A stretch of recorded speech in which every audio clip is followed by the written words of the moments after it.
Karena Ya, perilaku investor juga akan menentukan sikap kita berinvestasi seperti apa ya, Beli ya. ya benar, benar Pak, benar banget Pak. Hmm. Karena belum Oke. tentu pada saat IPO dia harganya paling Hmm. murah, gitu aja sih kuncinya. Jadi jangan nganggap bahwa ketika perusahaan IPO itu paling bagus juga nggak juga kan gitu kan Pak ya. Betul, betul, betul. Karena ada juga yang menentukan ketika go public harganya murah, ternyata ya nggak juga responnya. Ternyata apa ya? Itu karena yang lihat satu kesuksesan perusahaan go public kan salah satunya dilihat dari permintaan ketika IPO ya ini ya. Ya, Permintaan IPO-nya terus seperti building ya. apa, kemudian dalam setelah listing seperti apa perilakunya gitu, itu juga jadi apa namanya poin buat kita ya sebagai investor untuk melihat gimana nih ke depan gitu nih ya. Oke, Beli, kita Ya, kembali lagi ke ini nih, ke pertanyaan saya nih. Karena ini waktunya juga terus berjalan, tentu saya juga harus banyak menggali nih ke Beli gitu nih ya. Nah, tadi oke. sudah singgung beberapa saham yang cukup apa ditanyakan ya, yang lagi rame, kemudian juga tadi ya ada yang fenomenal dan sebagainya. Ada nggak sih Pintar Saham punya watchlist khusus untuk saham sektor energi ini? Tentunya teman-teman juga pengen tahu kira-kira gimana gitu nih. Oke. Pintar Saham, kan tadi Beli selalu bilang bahwa kami kalau Ah, menggali sesuatu saham itu harus punya fundamental, basic itu fundamental, baru kita lihat momentum dari teknikal. Tentu apa mm, yang jadi watchlist ini sudah melalui riset mantauan baik dari fundamental dan teknikal. Nah, kami oke. pengen tahu nih kira-kira Beli, apa saja sih gitu ini ya, dan apa Ya, kira-kira yang bisa, kenapa jadi watchlist-nya Pintar Saham gitu ya. Silakan Beli. oke, oke. Ya, share aja ya Pak ya. Tapi disclaimer ya. Jadi bukan Oke, berarti siap, saya siap. ini ya, bukan berarti pom-pom Betul. juga ya Pak ya. Jadi wah karena saya Nanti udah beli, dicek saya lagi. tinggal kasih tahu gitu. Buat teman-teman nanti dicek lagi hasil riset Iya, iya, Pintar benar. Saham, dicek lagi fundamentalnya dan sebagainya. Agar lebih Ya, afdol gitu nih ya. Siap. Silakan oke, Beli. oke. Ya, jadi kalau sebenarnya kita itu kan coba ngelihat dari market cap juga nih Pak ya. Saya ngelihat size Ya. si company juga. Ya kan? Jadi kita mau Oke. main aman dulu nih. Kalau mau main aman lihat Mhm. market cap yang gede. Jadi kalau kita Iya. lihat 10 besarnya sebenarnya ada Bian yang nomor satu di sektor energi. Itu juga mengejutkan ya karena dia tidak terlalu rame diomongin ya Pak ya. Dan juga Mhm. tidak terlalu liquid. Nah, tapi bukan bukan dia sih yang kita pilih. Maksudnya saya kaget aja Bian ini gimana sih kok dia naik aja tapi market cap paling gede ternyata di sektor energi. Nah, nomor 2 ada Adaro, nomor 3 ADMR. Ini yang agak mengejutkan ya, baru IPO, dia langsung nomor 3 secara market cap, mengalahkan PTBA di nomor 4, kemudian TCPI nomor 5, Pegas nomor 6, ITMG, Games, Harum, dan DSSA. Nah, kalau dari kita, dari 10 besar market cap berdasarkan sektor energi tadi, sebenarnya yang masuk watchlist-nya Pintar Saham itu Pegas. Nah, tadi udah disebutin ya Pegas ya. Murni karena saya lihat dari sisi valuasi dia itu luar biasa, bukan luar biasa sih, maksudnya dia murah banget dibandingkan dengan rata-rata standar deviasinya selama 5 tahun terakhir. Nah itu yang Pegas ya. Kemudian dasarnya juga adalah masih ada ruang bertumbuh yang lumayan. Jadi saya ngeliat trennya masih bullish untuk beberapa bulan terakhir ini. Sebulan naik 31% itu ya, saya bilang wow banget. Kemudian yang lain yang saya coba jadiin watchlist juga Harum nih, Pak Emon. Jadi dari Harum itu saya lihat dia kan rencana stock split nih. Nah kemudian dari rencana Ya. stock split itu Harum itu sebenarnya dia tidak hanya batu bara ya, dia juga kan nikel juga kan. Jadi bisa Ya. dibilang dia, menurut saya dia lebih lebih punya plan B yang lebih baik dibanding yang lain hanya depend sama batu bara. Dari situ sih saya ngelihat Harum ini oke. Meskipun memang secara valuasi dia sudah mulai nyentuh inline ya dengan valuasi PE 5 years-nya. Tapi kalau kita lihat net income growth-nya secara year on year, quarterly itu dia naik 251% ya based on data yang saya lihat nih. Nah, dari situ saya udah ngeliat sebenarnya kalau energi ini banyak banget yang tumbuhnya gila banget sehingga yang menyebabkan mereka jadi terlihat murah di harga saat ini. Nah, tapi kita juga coba lihat ya prospek depan, kemudian saya juga coba lihat teknikalnya seperti apa. Nah, dari situ saya ngeliat Pegas oke, Harum juga oke. Kemudian setelah itu belum ada lagi. Dua aja nih Pak kalau saya ngelihat. karena karena terlalu apa ya, PTBA itu oke, technical ya, secara valuasi juga oke kalau kita ngelihat kuartal 1 2022-nya. Tapi itu dia ya. Biasanya kan kalau sudah pembagian dividen, udah ada pengumuman, berarti kan siap-siap nih teman-teman. Harga saham akan turun sejumlah dividen yang dibagikan. Kan gitu tuh kalau kita ngelihat CAMDET sama XDET. Itu harus siap-siap. Tapi kalau nggak salah belum ya Pak ya? Tanggal pengumumannya belum ya CAMDET-nya ya? Belum. Ya, seperti itu sih kalau dari kami ya. Dari saya ya. Jadi saya lihat Pegas sama Harum itu oke ke depannya. Yang lain mungkin based on technical sih belum ini ya, belum terlalu terlihat ya kalau dari saya ya secara Pak. Oke, berarti tetap bahwa teman-teman tadi kalau saya coba simpulkan, pertama tetap market cap itu dilihat dulu, seleksi dari situ ya, kemudian ada seleksi, ini lagi bagus nih, keuntungannya lagi luar biasa. Nah, dia punya rencana ke depan nggak untuk sustainable dari perusahaannya, entah buat diversifikasi sisi bisnisnya dan sebagainya. Itu tentu karena tadi bahwa di sektor komoditi juga ada ya dalam jangka panjang tentu akan ada energi terbarukan, dan ini harus sudah mulai menapak ke arah sana gitu, ada ESG dan sebagainya. Tadi ini jadi poin juga penting buat tadi Pintar Saham sempat menjadikan ini juga sebagai poin ya. Kemudian juga ya tadi dari sisi teknikal ya ini ya. Artinya ini harga apakah dia pertumbuhannya hanya karena ada isu informasi yang sekedar informasi, tidak didukung oleh kondisi perusahaannya sendiri secara fundamental cukup baik gitu ya. Dan ini tentu akan bisa jadi hal penting, sehingga tadi kalau kita lihat ada 2 saham yang direkomendasikan atau sudah di riset lah katakanlah. Jadi teman-teman nanti lihat bahwa 2 saham ini menurut Pintar Saham, Pegas dan Harum ini cukup punya potensi gitu. Tapi saya juga pengen detail lagi nih, dengan kondisi harga saat ini, apakah masih bisa tadi kalau Pegas tadi masih ada ruang untuk kenaikan ya, potensi ruang katanya nih ya. Sampai ke berapa sih sebetulnya Pegas itu gitu? Apa akan tembus ke 2000 gitu nih? Ke 2000 memungkinkan nggak gitu nih? Sekarang kan 1000 memungkinkan Pak, ya. 1700 ya ini ya. Ya, 1700 sekarang. Kalau kita nganggap 2000 masih oke, masih memungkinkan. Tapi setelah itu kita nggak terlalu ya. Saya nggak terlalu. Takut nanti saya diserbu masa nanti. Ya kan kita bicara basically secara fundamental, secara potensi dari demand yang ada gitu kan. Tentu kita juga punya ekspektasi. Ini kan asumsi berdasarkan faktor-faktor yang kita kalau ini terjadi ini sangat memungkinkan kan gitu nih ya. Jadi teman-teman juga tadi saya bilang ketika kita menerima informasi kita jangan FOMO tapi kita gali lagi gitu nih ya. Benar nggak nih apa yang didiskusikan hari ini gitu ya. Jadi secara peluang potensi tadi tentu di 2000 bisa gitu ya ini ya. Jadi kalau teman-teman mau mantau silakan ini ya.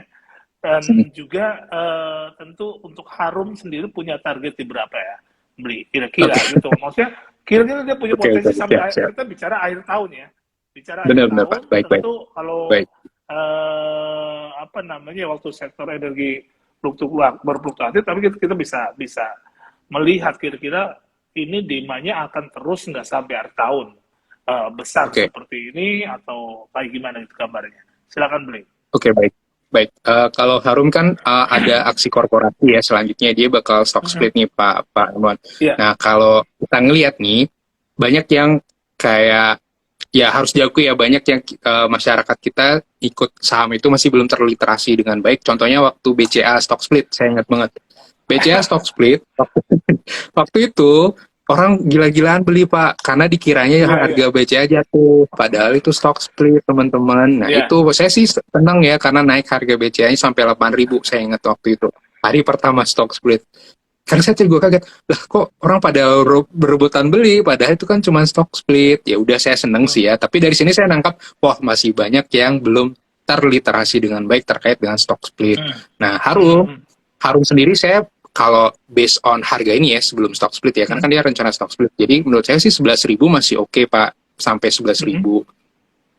Itu Harum masih oke untuk 11 sampai 11.000. Nah, ketika setelah stock split, nah mudah-mudahan kayak BCA ya Pak ya. Jadi orang wah kok Harum murah banget, jadi berbondong-bondong beli. Mudah, bukannya lagi mendoakan gimana ya. Tapi ayo kita kan harus coba, makanya kuat tingkatin edukasinya ya. Maksudnya tingkatkan pemahaman teman-teman nih, biar teman-teman paham.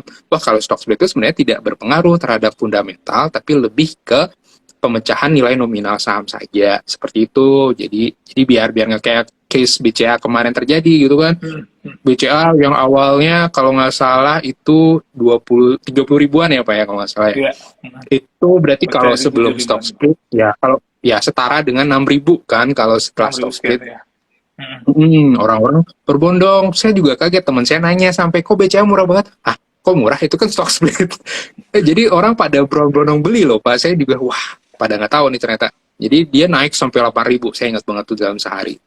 Jadi mudah-mudahan nggak terjadi, mudah-mudahan lebih terliterasi ya teman-teman, apa itu stock split, apa itu right issue dan sebagainya gitu sih. Tapi kalau dari saya target Harum adalah 11.000. 11.000 ya. Tapi memang menarik sih ketika harga itu di split atau dipecah ya. Gambaran sederhana gini, kalau teman-teman punya uang 10.000 kemudian dipecah jadi 5, artinya per lembarnya menjadi 2.000. Ya ini ya. Jadi nilai totalnya tetap 10.000, cuman lembarannya jadi bertambah jadi 5. Banyak. Nah, ini buat tentu stock split biasanya ya, dipasang melihatnya secara psikis harganya lebih murah. Dan tentu juga banyak investor yang punya kemampuan untuk beli. Inilah kenapa mungkin likuiditasnya jadi lebih tinggi ketika stock split, karena banyak investor yang punya kemampuan untuk membeli harga saham setelah stock split karena harganya lebih murah ya ini ya. Inilah biasanya kadang-kadang memang responnya jadi cukup ramai dan cukup positif biasanya gitu nih. Ya karena tadi ada faktor psikis ya ini ya, psikologis tentang harga gitu. Oke, beli kemudian ini tadi ada pertanyaan juga sekali itu loh. Pegas kena peraturan dari pemerintah yang membuat marginnya tertahan meski harga gas lagi bagus. Ini mau ditanggapin nggak beli? Ada dari Mas Nanang Rianto tentang marginnya tertahan. Iya, waktu sebelum-sebelumnya ya, waktu sebelum ini kan. Jadi kenapa sih Pegas itu turun terus? Kok nggak ada perubahan ya? Menurut saya karena ada regulasi itu tadi ya, regulasi dari pemerintah terkait hal tersebut yang menekan marginnya dia, gitu sih Pak Emon. Oke, jadi itu ya tanggapannya. Ya silakan Bli. Ya, seperti itu sih kalau dari saya Pegas itu ya. Nah, kalau next ke depan sih saya ngelihat masih ada ruang untuk bertumbuh seperti sekali lagi yang tadi saya sebutkan.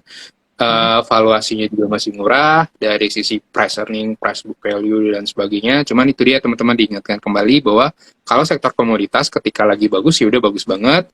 Tapi ketika sudah ada sesuatu yang luar biasa, regulasi yang tiba-tiba yang kita nggak tahu, dia bakal lumayan juga dampaknya. Nah, kuncinya adalah kalau dari saya tipsnya adalah pilih yang berfundamentalnya masih oke, yang masih wajar gitu loh. Kayak kemarin CPO, siapa sih yang nyangka tiba-tiba di stop ekspornya kan? Itu kan pada drop semua tuh ARB kan gitu ya Pak ya. Tapi kan kalau kita pegang yang saham yang menurut kita ya udah fundamentalnya masih oke kok, valuasinya masih oke. Dan juga coba cari tahu dampak dari regulasi itu seperti apa. Jadi jangan sampai kita ikut-ikutan aja nih, wah dilarang ekspor nih, nanti nggak ada income nih si emiten. Ya kan nggak gitu juga kan. Misalnya nih, salah satu contoh DSMG ternyata selain penghasil CPO, ada juga penghasil kayu. Ya kan, dia juga mengekspor kayu. Jadi apakah dengan adanya pembatasan ekspor ketika itu akan berdampak signifikan? Nah, kita harus cari tahu tuh di laporan keuangannya, kira-kira, wah ternyata dia menghasilkan kayu yang kinerja dari proporsinya terhadap pendapatan itu lumayan. dan itu tidak terdampak dong terhadap regulasi. Nah, yang kayak gitu nih, yang enaknya seperti itu. Ada contohnya seperti ini Pak, yang saya ngeliat ada laba salah satu emiten tuh naiknya drastis banget. Ya, kita Ya, sebut aja namanya contoh. Buka dan EMTK itu kan naiknya drastis banget laba bersihnya. ya. Ya kan, Buka dari awalnya ya sering dijadiin meme ya, tutup lapak dan sebagainya kan, Ah, rugi dan sebagainya. Ternyata membukukan keuntungan di kuartal 1. Nah, kita harus cari tahu kok bisa dia untung, berbalik untung. Nah, dasarnya ternyata ah, adalah bagian kepemilikan terhadap suatu emiten, kalau nggak salah BBHI ya, Alobank ya. Kan di situ mm, tuh. Nah, kenapa sih kok itu bisa diakui sebagai keuntungan, sedangkan Gojek, atau Goto, itu kan Goto dulu punya, bukan dulu ya, sampai sekarang punya Arto kan ya. Kan mm, dia belinya dulu di harga bawah banget kan. Sekarang kan posisinya ya, udah lumayan ya, meskipun luar biasa juga turunnya. mm, Tapi itu kan kenapa sih belum terlihat di neracanya Goto? Nah, yang kayak gitu nih kita perlu tahu akuntansinya, pengakuan mm, keuntungannya seperti apa. Gitu sih mm. kalau dari. Ya, jadi memang ini artinya seorang investor ya butuh menggali lebih dalam gitu. Kadang ada dulu satu corporate action perusahaan ya, itu dengan untuk bagi dividen dia menjual asetnya gitu. Jadi menjual beberapa aset, wah dividennya gede gitu ya. Gede. Ternyata hasil hasil penjualan aset gitu deh. Nah ini juga teman-teman perlu perlu lihat gitu. Kadang-kadang untung itu tidak yang paling kita bisa lihat dari angka penjualannya kayak gimana gitu nih ya. Apakah ada kenaikan gitu sehingga dia bisa bagi dividen. Tapi kalau nggak ada ya berarti ada sumber lain tentu yang uh, membuat mereka masih bisa membagi keuntungan yang sama atau punya keuntungan yang sama dengan tahun sebelumnya ketika penjualannya turun karena sumbernya dari situ tentunya ya, dari kinerja. Oke, mungkin Bli, karena ini waktunya dibatasi buat teman-teman yang belum sempat dijawab pertanyaannya, mohon maaf ya. Ini karena tinggal 1 menit lagi kita kasih Bli untuk konklusi diskusi kita di sore hari ini. Silakan Bli. Ada nggak Oke. konklusinya Ya. buat teman-teman? Oke, thank you Pak. Thank you Pak Emon. Jadi intinya adalah sektor energi adalah salah satu sektor yang ternyata berkinerja baik ketika inflasi tinggi. Nah, inflasi tinggi apakah relate dengan return IHSG di Indonesia? Ternyata tidak terlalu. Jadi inflasi tinggi ternyata IHSG-nya bisa saja tumbuh gitu ya. Itu yang terjadi di tahun 2013-2014, inflasi kita 8%, IHSG kita ternyata bisa tumbuh yang 2014. Nah, jadi kuncinya adalah pilih saham menggunakan fundamental maupun teknikal, depend dari tujuan keuangannya teman-teman, mau yang pendek atau yang panjang. Dan apakah ada analisa lain selain itu, boleh saja digunakan. Misalnya saya ingin melihat aliran dana asing, ya boleh-boleh aja, itu sebagai second opinion, sebagai penambah Ya. opini kita untuk dalam menganalisa. Dan intinya adalah di saham itu peluangnya banyak banget, dan pilih yang juga edukator dan konten kreator yang benar gitu ya teman-teman. Termasuk memfollow IDX Riau juga kan, ini kan regulator nih. Siap, siap. Dari Makasih, Bli. Star saham juga boleh. Oke, sekian dari Oke. saya sih Pak Emon. Thank you banget nih Pak Emon.